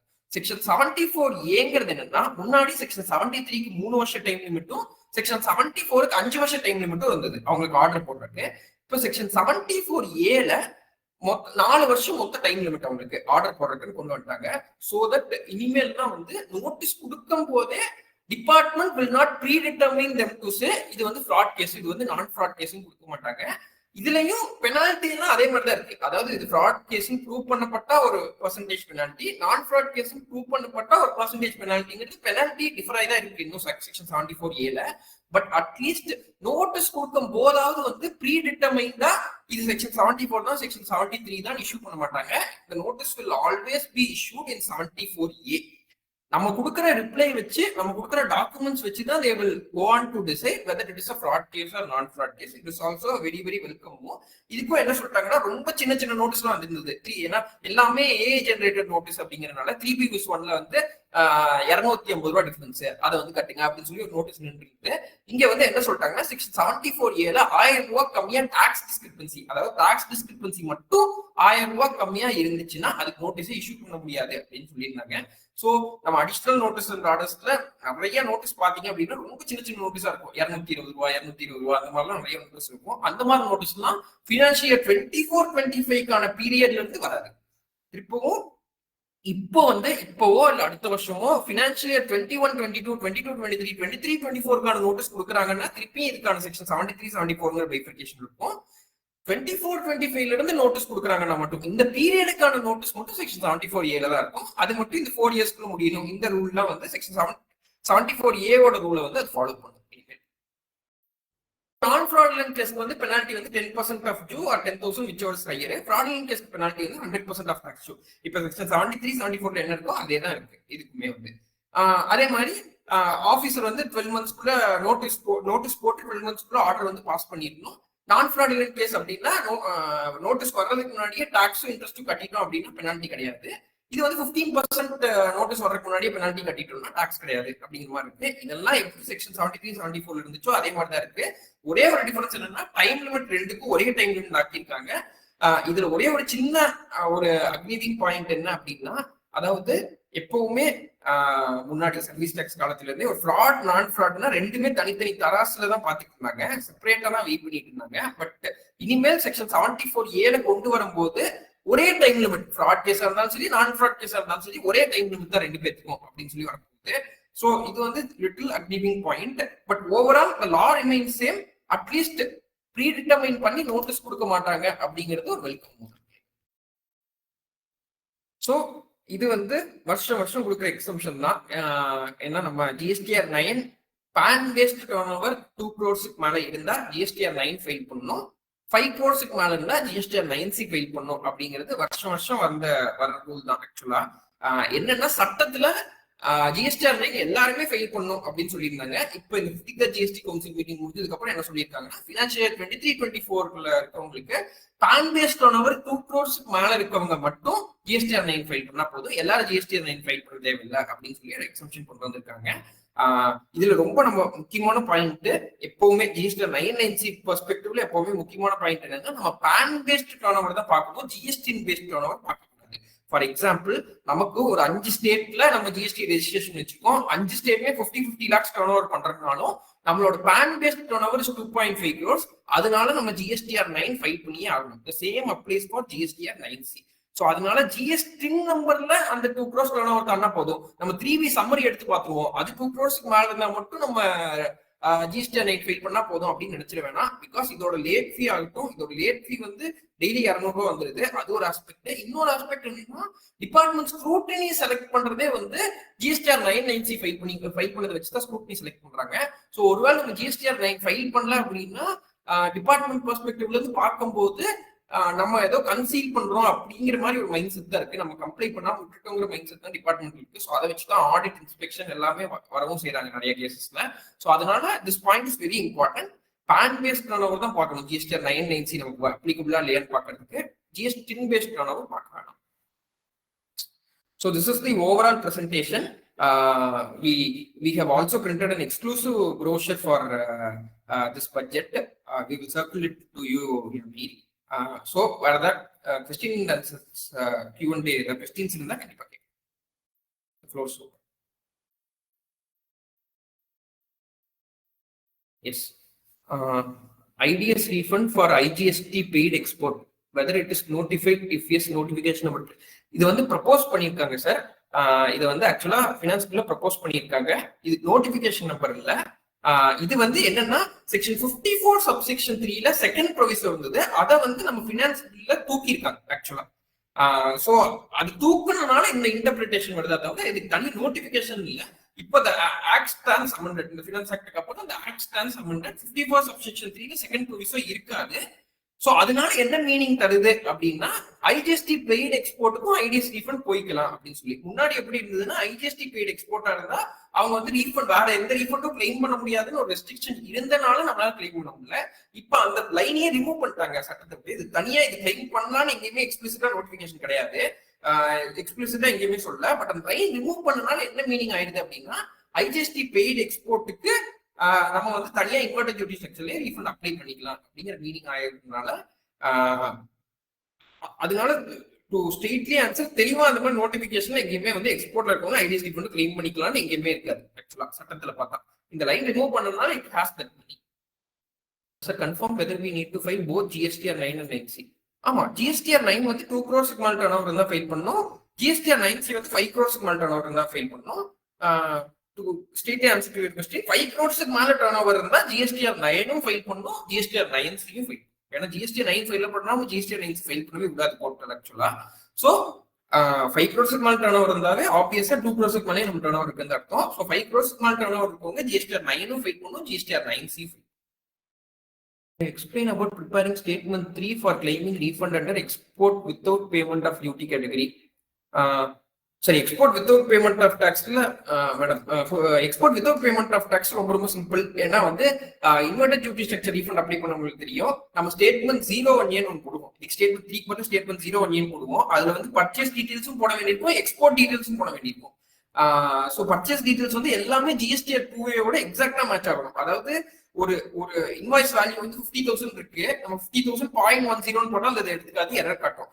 பட் ஸ்டேட்மெண்ட் 3 பொறுத்த வரைக்கும், அதாவது export without payment of tax file பண்றதுக்கான ரீஃபண்ட் ஃபைல் பண்றதுக்கான ஸ்டேட்மெண்ட் 3 பொறுத்த வரைக்கும் வெறும் எக்ஸ்போர்ட் டீடைல்ஸ் அப்லோட் பண்ணா போதும். It should match with GSTR 1. GSTR 1ல ஒரு வேல்யூ, இதுல ஒரு வேல்யூ இருக்க முடியாது, அது வந்து வேலிடேட் ஆகாது. ஜிஎஸ்டிஆர் 1ல என்ன டாக்ஸ் வேல்யூ, என்ன டாக்ஸபிள் வேல்யூ கொடுத்துருந்தீங்க, என்ன ஷிப்பிங் பில் டேட் கொடுத்துருந்தீங்க, என்ன இன்வாய்ஸ் டேட் கொடுத்துருந்தீங்க, என்ன போர்ட் கொடுத்துருந்தீங்களோ அது எக்ஸாக்டா மேட்ச் பண்ணா அதை மட்டும் போட்டா statement 3 will get validated. Statement 3 வந்து நம்ம அப்படியே ரீஃபண்ட்ஸ்ல போய் அங்க click here to file statement 3னே ஒரு இது இருக்கும். அங்க ஒரு ஆப்ஷன் இருக்கும், ப்ளூ கலர் ஒரு ஐகான் இருக்கும். அங்க போய் ஃபைல், அங்க போய் வேலிடேட் பண்ணதுக்கு அப்புறம் ப்ரொசீட் கொடுத்தா ஃபைல் ஆயிடும். So we can go for IDS refund for IGST paid exports once budget is passed. Correct sir. Yes sir. ஆமா, கண்டிப்பா அதுதான் நம்ம ஸ்டாண்டர்ட். அதாவது பட்ஜெட் முடிஞ்சு, அதாவது பழைய வருஷத்துக்கு பண்ண முடியாது, ஏன்னா இது ரெட்ராஸ்பெக்டிவா ரிமூவ் பண்ணல, இது இப்பதான் இந்த டேட்ல இருந்தா ரிமூவ் பண்ணிருக்காங்க. ஸோ அதனால பட்ஜெட் ஃபினான்ஸ் ஆக்ட் ஆனதுக்கு அப்புறம் IDS refund IGST paid exports கண்டிப்பா அப்ளை பண்ணலாம். இது என்னன்னா, முன்னாடியும் நமக்கு வந்து இந்த இன்வெர்டட் டியூட்டி ஸ்ட்ரக்சர் ரிலேட்டடா நமக்கு ஒரு அமெண்ட்மெண்ட் வந்தது. அதாவது மைனஸ் பண்ற வேல்யூ வந்து இன்புட் சர்வீஸே அதை சேர்த்துக்கலாம் அப்படின்னு சொல்லி ஒரு அமெண்ட்மெண்ட் வந்தது. அது வந்து எப்ப இருந்து அந்த அமெண்ட்மெண்ட் செல்லுபடி ஆகும்? அதாவது அந்த அமெண்ட்மெண்ட் வந்து ஜூலை 2022, ஜூலை 2022ல இருந்து ஃபைல் பண்ற ரீஃபண்ட் அப்ளிகேஷனுக்கு அந்த அந்த அமெண்ட்மெண்ட் வந்து பொருந்துமா, இல்ல ஜூலை 2022க்கு அப்புறம் ஃபைல் பண்ற அந்த டாக்ஸ் பீரியடுக்கு தான் பொருந்துமா அப்படிங்கிற ஒரு கிளாரிபிகேஷன் இருந்தது. அது வந்து சர்க்குலர்ல என்ன எக்ஸ்பிளைன் பண்ணியிருந்தாங்கன்னா, நீங்க ஜூலை 2022க்கு அப்புறம் ஃபைல் பண்ற அப்ளிகேஷனுக்கே அந்த அமெண்ட்மெண்ட் பொருந்தும். அதாவது பழைய வருஷ அப்ளிகேஷன் கூட ஜூலை 2022க்கு அப்புறம் பண்ணீங்கன்னா அந்த அமெண்ட்மெண்ட் பொருந்தும் சொல்லியிருந்தாங்க. ஸோ இதுக்கும் அப்படி ஒரு சர்க்குலர் வந்தாதான் தெரியும். But as of now July 2020 August 2024ல இருந்து பண்ண போற எக்ஸ்போர்ட்டுக்கு கண்டிப்பா வந்து ஐடிஎஸ் ரீஃபண்ட் கிளைம் பண்ணிக்கலாம். பட் அட்லீஸ்ட் ஃப்ரம் நவ் பர்சனலா சொல்லணும் அப்படின்னா, லிட்டில் பிட் இனிஷியல்ல கொஞ்சம் லிட்டில் பிட் டிஃபிகல்ட்டா இருக்கும். ஏன் அப்படின்னா, டிபார்ட்மெண்ட் வந்து எப்பவுமே என்ன கேட்கறாங்கன்னா, இதே ஐடிசிக்கு தான் ரீஃபண்ட் கிளைம் பண்ணிட்டீங்க, திருப்பியும் வந்து இதே ஐடிசிக்கு எப்படி இன்வெர்டட் கிளைம் பண்ணுவீங்க அப்படின்னு கேட்கறாங்க. But that should be explain to the satisfaction of department. அது அப்படி கிடையாது அப்படின்னு சொல்லிட்டு, ஏன்னா அந்த 5% தான் வாங்கியிருக்கோம், மீதி அக்யூமுலேட் ஆயிருக்கு அப்படிங்கறத நம்ம கண்டிப்பா டிபார்ட்மெண்ட் போய் சாட்டிஸ்ஃபை பண்ண வேண்டியது. Sir, for the financial year 2018 section 74 notice received in June for so GSTR 3B is 2A. In my personal opinion, section 74 is not valid. We can litigate section 74 provided எல்லாமே genuine பர்ச்சேஸா தான் இருந்தது அப்படின்னா கண்டிப்பா வந்து அதை மட்டும் தான் நம்ம ஐடிசி கிளைம் பண்ணிருக்கோம், ஐடிசி கரெக்டா தான் கிளைம் பண்ணிருக்கோம் அப்படின்னா செக்ஷன் 74 நம்ம சேலஞ்ச் பண்ணலாம். செக்ஷன் நான் முன்னாடியே சொன்ன மாதிரி செக்ஷன் 73ல அவங்க நோட்டீஸ் போடுறது மூலமா நமக்கு இன்ட்ரெஸ்ட் பெனால்டி வேவரும் கிடைக்கும். ஸோ அதனால கண்டிப்பா சேலஞ்ச் பண்ணலாம். பட் ஏதா நமக்கு கரெக்டா பிரேக்கப் இல்ல, ஜிஎஸ்டி 3Bல என்ன ஐடிசி எடுத்தோடனே கரெக்டா பிரேக்கப் இல்ல அப்படின்னா தேவையில்லாம அதுக்குள்ள போய்க்க வேணாம், அந்த செக்ஷன் 74 கண்டெஸ்ட் பண்ற அளவுக்கு போய்க்க வேணாம். If you have clear breakup கண்டிப்பா டெஃபினட்டா போடலாம். அடிஷனலா நம்ம என்ன பண்ண வேண்டியிருக்குன்னா, இந்த கேஸ் முடிக்கிறதுக்கு சர்க்குலர் நம்பர் 183 படி சர்டிபிகேட் வாங்கி தர வேண்டியிருக்கும். சப்ளையருக்கு இந்த சப்ளையர்லாம் ஃபைல் பண்ணல அப்படின்னு சர்டிபிகேட் வாங்கி தர வேண்டியிருக்கும். அது கூட நம்ம இன்வாய்ஸ் காப்பீஸ், நம்ம அவங்களுக்கு பே பண்ண ரசீது எல்லாமே தர வேண்டியிருக்கும். While giving FIRC details, can we use the same exchange rate that was applied for the invoice consent? ஆமா, அதே பண்ணிக்கலாம். என்ன இன்வாய்ஸ் ரேட் அங்க எக்ஸ்சேஞ்ச் ரேட் யூஸ் பண்ணிருந்தீங்களோ அதே பண்ணிக்கலாம். நான் முன்னாடி சொன்னேன், அது வந்து அங்க பண்ணிக்கலாங்கிறத விட ஐ எம் அஸ்யூமிங் GSTR 1ல அதான் பண்ணிருக்கீங்கன்னு நினைக்கிறேன். GSTR 1ல என்ன காமிச்சிங்களோ அதான் இங்க போடணும். GSTR 1ல ருபீஸ்ல காமிச்சிருப்போம், GSTR 1ல என்ன வேல்யூ காமிச்சிருக்கீங்களோ அதே வேல்யூ தான் பண்ணணும். அங்க ஒரு எக்ஸ்சேஞ்ச் ரேட், இங்க தனி வேற ஒரு எக்ஸ்சேஞ்ச் ரேட் எடுத்தீங்க அப்படின்னா இட் ஒன்ட் கொடுத்து நமக்கு அந்த இதே அந்த ஸ்டேட்மெண்ட் 3 வந்து வேலிடேட் ஆகாது. ஸோ அதனால அங்க என்ன GSTR 1ஓட மேட்ச் பண்ணீங்க, GSTR 1ல என்ன வேல்யூ காமிச்சிங்களோ அதே வேல்யூ எக்ஸாக்டா காமிச்சிங்க. Sir, we have received an order in section 73 and we have filed the appeal against the order. We pay the GST tax amount and withdraw the appeal. Whether yes sir, you are eligible for waiver. கண்டிப்பா, ஏன்னா the appeal withdraw பண்றீங்க, அதே மாதிரி டாக்ஸும் பே பண்ணீங்க, 31/3/2025 பே பண்ணிட்டீங்கன்னா interest penalty waiver கண்டிப்பா. Case of not charging the GST for warranty invoice, how to convince the tax authorities that we have already sold the item under warranty? Whether to mention anything in the warranty sale invoice? Please clarify. Sir, warranty இன்வாய்ஸ்ல அந்த sale இன்வாய்ஸ்ல வந்து இது பண்ணிருங்க, அது அந்த இன்வாய்ஸ்லயே warranty பத்தி ஏதாவது terms போட்டுருப்போம், நம்ம அதை வந்து மென்ஷன் பண்ணிருங்க, அந்த இன்வாய்ஸ் ரெஃபர் பண்ணிருங்க. அதுக்கப்புறம் இந்த சர்க்குலரையும் நம்ம காட்டினா I think it will the department will accept. Sir, I have received notice under section 74 for the year 1718, 1818, 1920. Can I get waiver of full interest and penalty if paid through? 73ல நம்ம notice வந்தா மட்டும்தான் இந்த 1718, 1819, 1920 ஓட interest and penalty waiver is applicable. 74ல பண்ணா it's not applicable. Maybe முடிஞ்சா அது என்ன இஷ்யூன்னு பார்த்துட்டு செக்ஷன் 74 கண்டெஸ்ட் பண்ண ட்ரை பண்ணுங்க. பட் மேஜரா வந்து நோட்டீஸே வந்து ஜான் மாசம் டிசம்பருக்கு அப்புறம் தான் வந்திருக்குன்னா the department will be little hesitant to convert it into section 73. Actually, to be very frank, they cannot convert it into section 73. ஏன்னா section 73 வந்து டைம் பாட் ஆயிடும். பட் என்ன இஷ்யூன்னு பார்த்துட்டு செக்ஷன் 74 கண்டெஸ்ட் பண்ண ட்ரை பண்ணுங்க. பட் செக்ஷன் 74 தான் நோட்டீஸ் வந்திருக்கு, you are accepting it and paying, கண்டிப்பா வேவர் கிடையாது. Because it has specifically address section 73. நான் சொன்ன மாதிரி ஒரு சின்ன கிரே ஏரியா மட்டும் இருக்கு செக்ஷன் 128A. என்ன சொல்றாங்கன்னா, இப்போ நீங்க செக்ஷன் 74 நோட்டீஸ் வச்சிருக்கீங்க, அதுக்கு எதிராக நாளைக்கு ஆர்டர் வாங்கிடுறீங்க, அதுக்கு எதிராக அப்பீல் போறீங்க அப்படின்னா அந்த அப்பீலுக்கு எதிராக you will get an order in section 107. அந்த ஆர்டருக்கும் இந்த இன்ட்ரெஸ்ட் அண்ட் பெனால்டி வெய்வரை யூஸ் பண்ணிக்கலாம் அப்படின்னு சொல்லி இப்போதைக்கு சட்டம் இருக்கு. பட் ரொம்ப கிளியரா இல்ல, அது இன்டென்ஷன் ஆஃப் த லாவா இருக்காது அப்படிங்கறத நாங்க நம்புறோம். செக்ஷன் 74 இருக்கவங்களுக்கு அந்த இன்ட்ரெஸ்ட் அண்ட் பெனால்டி வெய்வரை அப்ளிகபிள் ஆகாது அப்படிங்கிறது தான் எங்களோட stand. We export by providing LUT and claim refund of ITC. We have some cases where GST charged at 28% in purchase bills. For export of software, outward supplies is 18%. Should we make any adjustment while claiming refund? So தேவையில்லை, உங்களுக்கு ஆக்சுவலா அந்த 18% refund வந்துடும். So அதனால எதுவுமே தேவையில்லை. Without LUT தான் போகும்போது நீங்க ப்ரொபோஷனேட்டா தான் கிளைம் பண்ணிருப்பீங்க. ஸோ அந்த 18% அப்படியே கூட கிளைம் பண்ணிக்க மாட்டீங்க, ப்ரொபோஷனேட்டா தான் கிளைம் பண்ணிருப்பீங்க. ஸோ அதனால there should not be any issue. தனியா ரீஃபண்ட் அப்ளிகேஷன் போட வேண்டிய அவசியம், தனியா LUT ரீஃபண்ட் அப்ளிகேஷன் போடணும், அதுக்கு தனியா inverted duty structure refund application போடணும் அவசியம் இல்லை. அந்த எக்ஸ்போர்ட் பில்ஸுக்கு suppose we have domestic supplies, inverted duty ஸ்ட்ரக்சர்லயே ரீஃபண்ட் அப்ளை பண்ணிக்கலாம். பட் எக்ஸ்போர்ட் மட்டும் இருக்கு அப்படின்னா அந்த எக்ஸ்போர்ட்டுக்கு இந்த எக்ஸ்போர்ட் ரீஃபண்ட் அப்ளிகேஷன் போடுறது. Sir, can I take ITC in solar power units? Sir, this is litigated aspect. என்னன்னா, சோலார் பவர் எல்லாமே நம்ம வந்து கேப்டிவ் கன்சம்ஷனா இருந்தா ITC எடுக்கலாம் அப்படின்னு சொல்லி நமக்கு ஃபேவரபிளா நிறைய ஜட்ஜ்மெண்ட்ஸ் இருக்கு.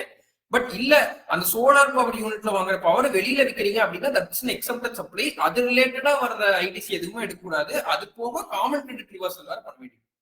அதனால வந்து if it is only used for 100% used for captive consumption எடுக்கலாம். but that is also little much litigated from the department side. டிபார்ட்மெண்ட்ல எப்படி பாக்குறாங்க அப்படின்னா, கேப்டிவ் கன்சம்ஷனா நீங்க ITC எடுக்க கூடாது, ஏன்னா அதுல எங்களுக்கு ரெவென்யூ ஜெனரேட் ஆகுது அப்படிங்கிற மாதிரி பாக்குறாங்க. But we have many case laws supporting it.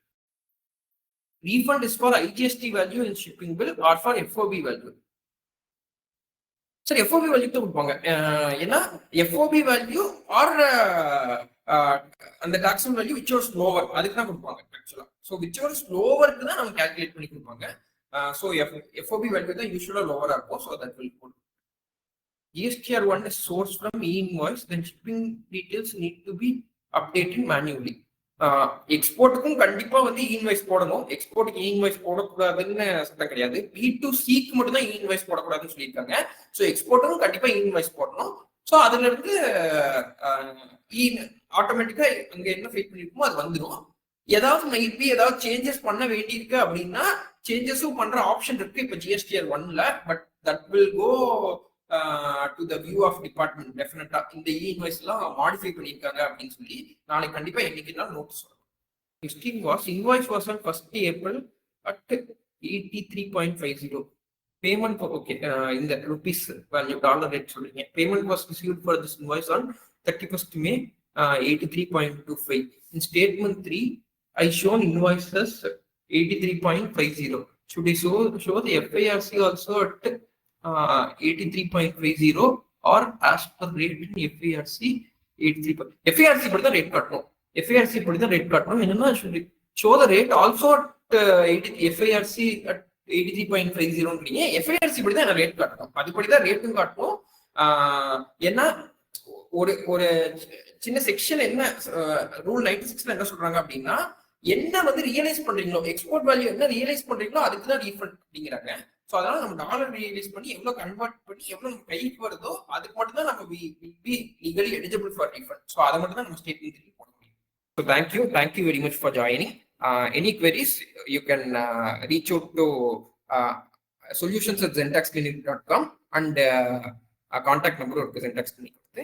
Thank you.